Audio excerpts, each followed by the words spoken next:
certainly there are tools at our disposal, but where we've had success over the past number of months is appealing to British Columbians to do the right thing.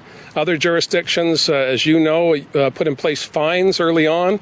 That's not the approach that we took. We believe that particularly when it comes to outdoor activities, whether it be the protests around Black Lives Matter, which was very important for British Columbians to participate in, there was no value in us saying anything other than keep your distance, do your best to wear a mask, and behave responsibly. And that message has been our beginning and middle and end to this point in time. And I say to the drummers, there's lots of coastline in British Columbia. There's lots of places for you to gather in smaller groups to indulge your musical creativity or do anything else you may want to do, but do it responsibly. That's the approach we've taken, Vaughn, and that's the approach we'll continue to take going forward.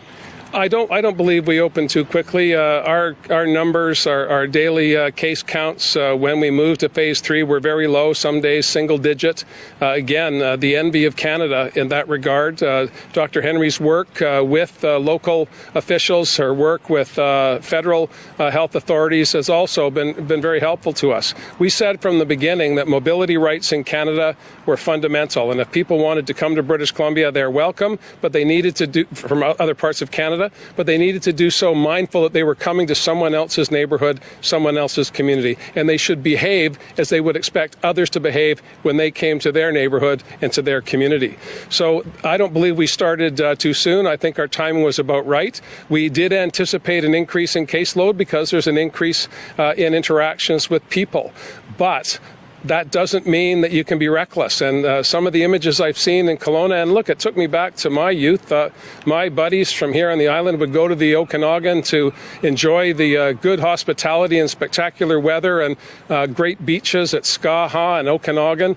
So I know what's going on here. I've got young men in my life who would also like to travel and enjoy a good time. But you need to do that in smaller groups. You need to do that with people that you know.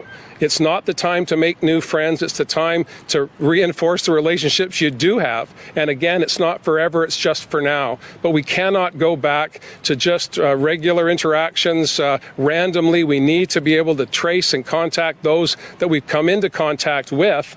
And that just doesn't happen when you're having massive parties on the beach or massive drumming events. This is not the right way to go. And I'm appealing to British Columbians to use their good sense and don't get together in large groups with people you don't know. That's a recipe for your personal disaster that could then spread to your family, to your loved ones, to your grandparents. Well, it's not just about tourism, it's about just personal interactions.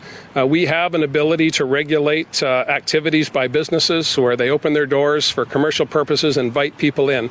And Dr. Henry has been working, and her team have been working with the sector.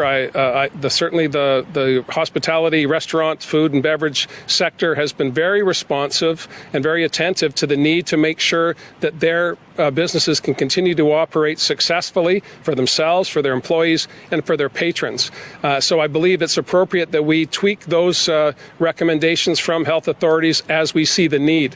When it comes to personal activity in private places, that's where we have to appeal to people's common sense and their general decency and their respect for their neighbors and their loved ones. That's what we're doing today. That's what I'm trying to do today. And that's what Dr. Henry's been doing from the beginning. We don't believe in penalizing people for personal behavior. We prefer instead to ask them to behave better, act responsibly in your interest and the interest of the people around you. Well, as I said, comparatively, 30 cases on average a day over the past week versus 800 some in Washington State and 115, 120 in Alberta tells me that we are in a pretty good space. We did anticipate an increase in cases because of the increase in interactions. And quite frankly, we're going to keep the numbers probably around this level. And Dr. Henry is better able to advise you on when is the right time. The relationship we have with public health officials here is that the cabinet makes decisions based on advice and information that we get from public health. When Dr. Henry believes we're at that point, she'll give that advice. We'll deliberate it over and make a decision. Right now, I'm with her and she's with me. We believe that we can appeal to people to act better because we've done so well to this point in time. Let's not throw all that away, not just for ourselves, not just for our families, but for the whole province. Joe, a follow-up, Lisa. I do. So I'm hearing, I think it's fair to say that you're concerned. So looking at the next, month and a bit of warm weather, what are your biggest worries over this next period of time before we sort of get back to business as the new normal come the fall? Well, we are in the middle of July. People are many British Columbians are enjoying provincial campsites. They're visiting communities that they haven't been to in a while, or maybe have never been to at all without incident. The issues and events in Kelowna have certainly seen a spike in cases and a spike in concern from public health officials. We've been working with the Mayor of Kelowna and people on the ground in Kelowna to get that message out.